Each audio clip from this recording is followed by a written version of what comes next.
On to episode 13, Never Again, written by Glenn Morgan and James Wong, directed by Rob Bowman.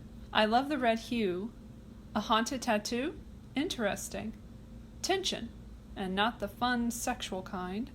Scully is overwhelmed and feeling defeated. Mulder wants to separate. Say it ain't so. Back to the tattoo. It's talking to Ed, and he thinks it's a real person. She keeps emasculating him and causes him to commit murder. That old chestnut. The camera work is exceptional in this episode. Really stood out to me. Careful what you wish for, said Ed.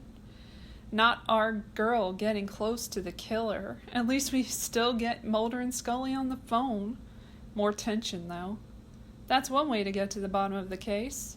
We get some Scully backstory. She's attracted to authority figures and longs for their approval. That makes sense. She's in deep now. This is a little too impulsive, Dana. At least I didn't have to see it. Thank you. Stupid girl. I guess she and Mulder are even in the sleeping with or near red flags department, since I don't know which one happened here. I knew he'd burn himself in the furnace.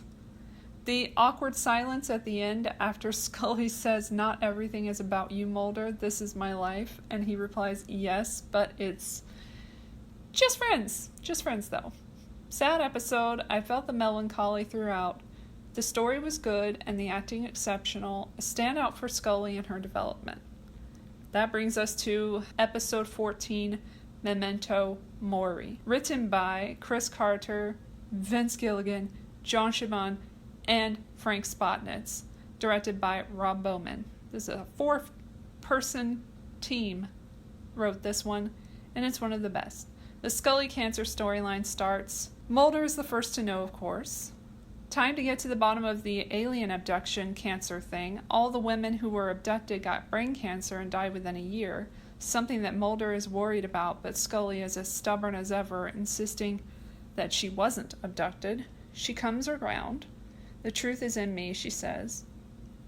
Ew. The lone gunmen are here to help Mulder. CSM meets Skinner about Scully's cancer diagnosis. She's getting worse because she trusted a doctor who's in on the project. Mulder finds out about the human women birthing alien clones. Scully was used too. We're getting a little closer to the alien baby. Aw, don't give up, Scully. Mulder's gonna save you. She says she won't. Another moment with Mulder and Scully. CSM leaves Skinner's office and we just know that he regrets making a deal with him. This was an important episode and one of the best of the series, not just this season. Episode 15, Kaddish. Written by Howard Gordon, directed by Kim Manners. Dead person is brought to life after a funeral. The X-Files tackles anti-Semitism in this episode. I already have whiplash from the heavy-handedness. I feel like this is a weird placement for this episode right after the emotionally resonant Memento Mori. I guess Scully is fine now, unless this isn't in the same timeline. I get confused by where we are sometimes when it goes back and forth, but I guess I'll just have to get used to that. There's a golem killing anti-Semites and Nazis. It's the guy that was killed in the beginning. He finally weds his fiancée, and love defeats hate. He disintegrates. Not crazy about this episode, but I do like them bringing up the anti-Semitist conspiracy theorists, since that is a very relevant topic, considering how there are factions that still go after only the Jewish rich old fucks at the top, and paint them all with a broad brush, making it easier for Israel to play victim. Zionism is not the same as Judaism. Some people still need to learn that. Let's move on to Unrequited, episode 16, story by Howard Gordon, teleplay by Howard Gordon and Chris Carter. Michael Lang directs it. 12 hours earlier, we're doing this again? Okay, well, there was an invisible shooter at a Vietnam War memorial event. Now we see him killing a general beforehand. The right hand is a right-wing militia against the corrupt government. They believe in a violent revolution. So yeah, militias have been a thing for a while now. Now the invisible killer who was a POW in the Vietnam War sneaks into the Pentagon to kill another general. Getting Taxi Driver vibes here. I hate all parades, but military ones are the fucking worst kind. Back to the beginning, where there's a rededication of a memorial of Vietnam War veterans. It's infuriating to hear them thank the soldiers for giving their lives. It's not like they had a choice. I get this killer, to be honest. He was left for dead, and there was a cover-up. Now these fuckers are pretending to give a shit at this dumbass memorial event. Sorry, I don't care about the victims in this episode. Well, they eventually get the guy, but I'm sure it doesn't feel like much of a win. Mulder is mad about the cover-up, but Skinner says it's done. They're not just denying this man's life, they're denying his death. And with all due respect, sir, it could be you, says Mulder. Another interesting anti-war episode, although this one deals with the POWs in Vietnam and virtue signaling of helping veterans from those at the top. It's a bit of a standalone, but I appreciate it. Tempus, Fugit, episode 17. Chris Carter and Frank Spotnitz wrote it. Rob Bowman directs. It's Dana's birthday! Yay! Their chemistry is so good. I love them. Max Finnig is back, but he died in a plane crash.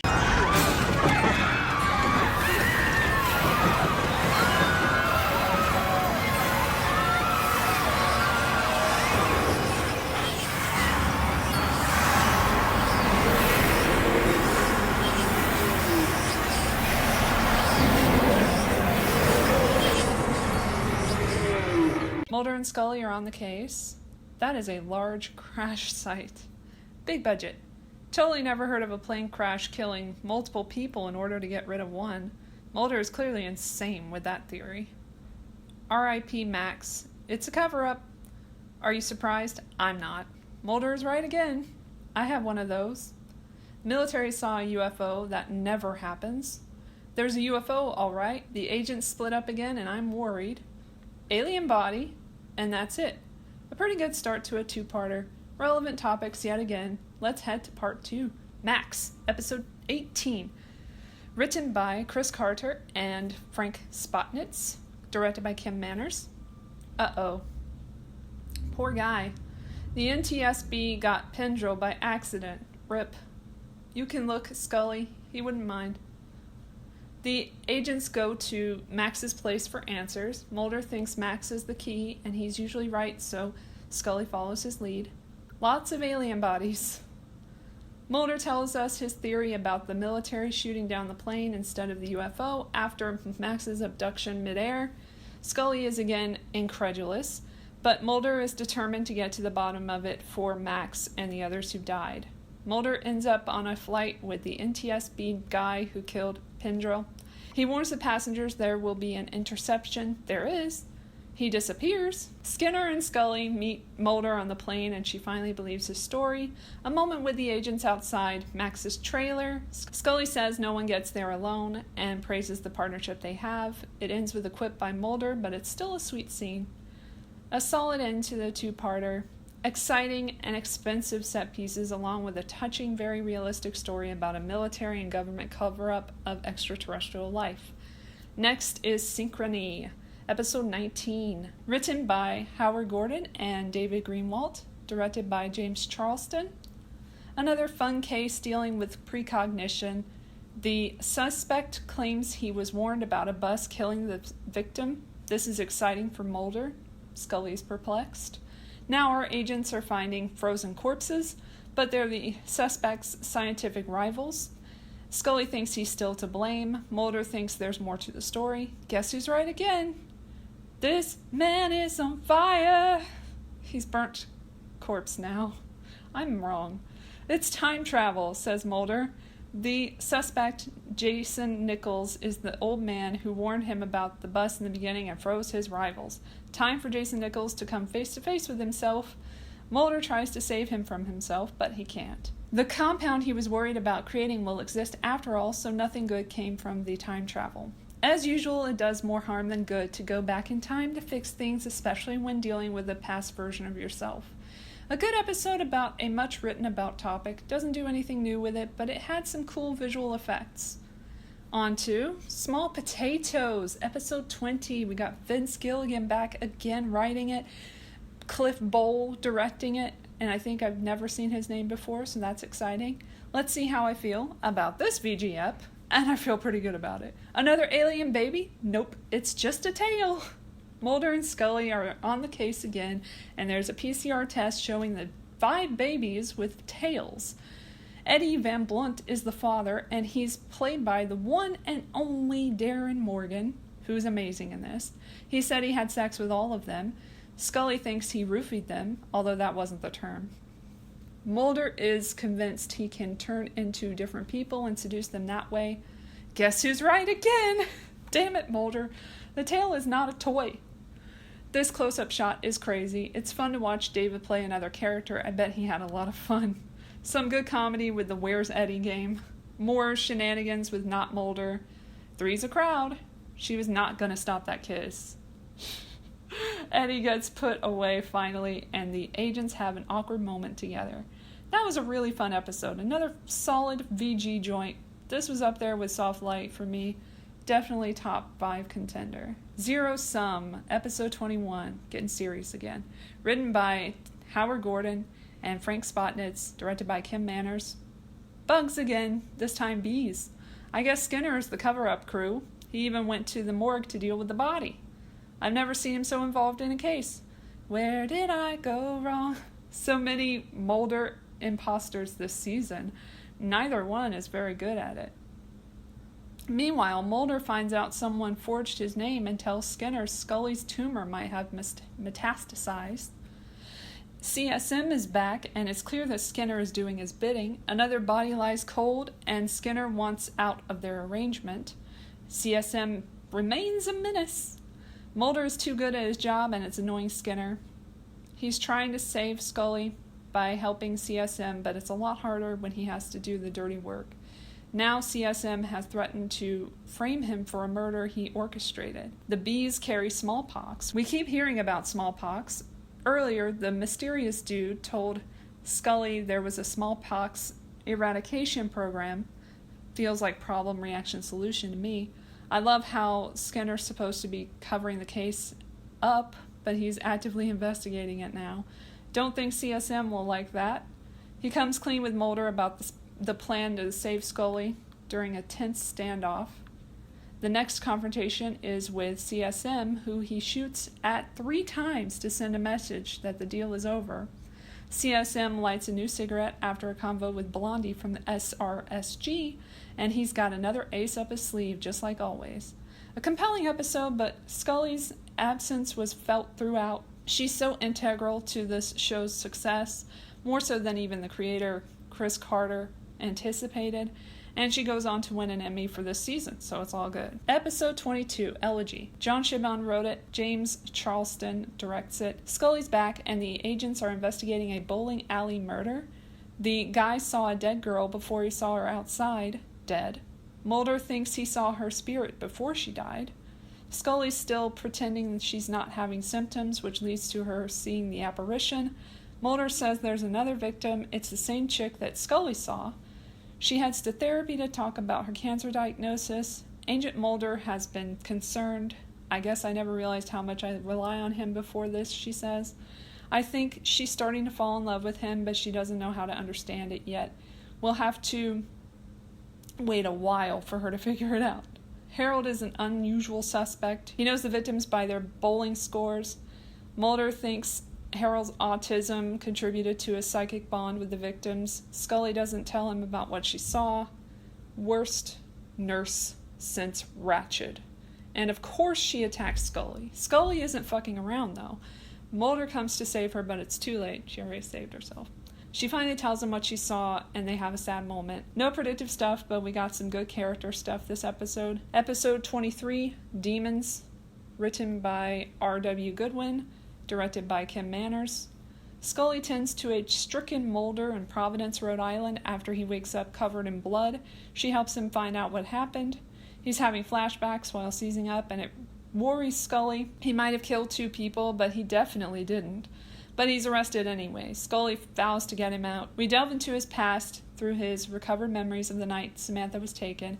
He sees Bill fighting with CSM and that his mother was close to him. He confronts her asking who his father is. Unsatisfied with her response, he goes back into treatment to find the truth from his past. Cut to his childhood home in Rhode Island, where Scully finds a distraught Mulder who's feeling violent. Luckily, he comes to his senses and listens to Scully. This was an intense penultimate episode focused on Mulder's past and his quest to unlock the secrets from it. He'll eventually find the answers to the questions he has, but not right now. Really emotional and well-acted, directed, and written ep, delving into not only Mulder's past, but his present partnership with Scully and how she helps ground him.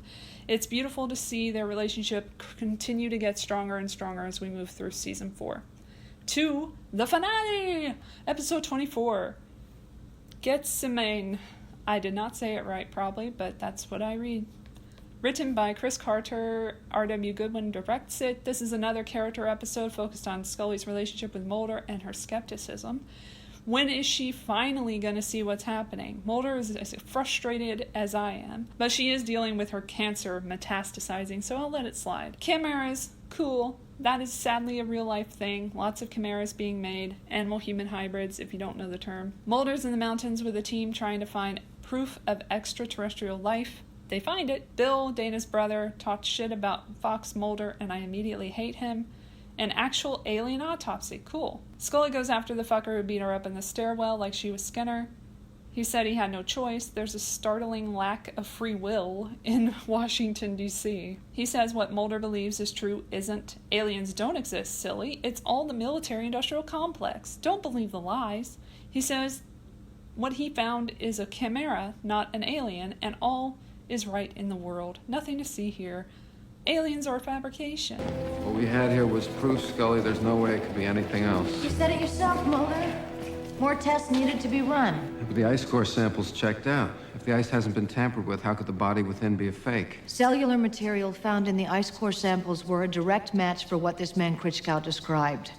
Hybrid cells, chimeras within the matrix. Do we know for sure that those cells are not extraterrestrial? Mulder, everything this man described, you can't just guess at these details. I'm sorry, but the facts here completely overwhelm any argument against them. Facts overwhelmed by the lies created to support them. Mulder, the only lie here is the one that you continue to believe.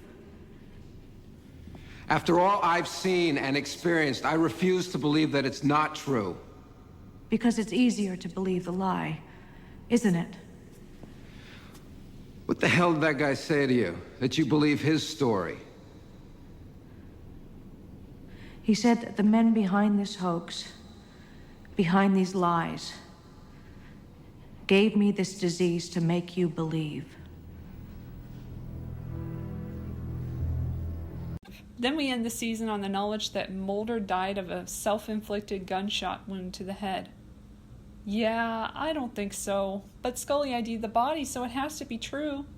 Good episode, but not my fave finale. We're getting somewhere, even if it feels bleak as fuck right now. By the way, aliens totally exist in this show and in real life. And I wrote that down for real. It was a really great season overall. Let's jump right to my top 5. Number 5, Max. Fuck it. It's just a really, really great grand episode, just very expensive looking. There's a lot with the plane crash, and Max Finnig and his story is really wrapped up beautifully. Number 4. Oh, this one's hard. That's what she said. Small Potatoes. Number 4. Funny ass episode with interesting moments. Number 3. Musings of a Cigarette Smoking Man. Just because of how grand this was for the character of the CSM guy, a chain smoking man as I like to call him, or cigarette smoking man as he's dubbed here. And he's behind everything, and that's huge to know. Number 2, Leonard Betts. Yeah, Leonard Betts. I just really liked Paul McCrane in this episode. He really was standout. It was great performances, great story. Leonard Betts, interesting shit. Like the whole thing about regenerating parts, and the fact that I was looking at like the background of the episode and everything, and like scientists and what they thought of it, and they said it was possibly like not completely unsound science, so the fact that could probably maybe happen at some point in life as a defect or whatever, that's crazy. the first episode that comes to mind when I think of a top episode of this season. That is beautiful fucking episode, best of the series so far for me, Memento Mori. I thought too many cooks in the kitchen maybe for this one. It was not. It was very emotional, very sweet and focused on our two babies, Mulder and Scully, Moldy as I like to call them, and their relationship and how close they were getting, and the fucking hug, and I mean, they're just special to me. And that relationship is so special and heartbreaking to see both of them dealing with this bullshit that came from the abduction, whether it was alien or not, which it totally was. And then now we're going to get into season 5, which is such a big one, and Redux is coming. Oh my gosh, I can't wait to talk about Redux. Join me for season 5.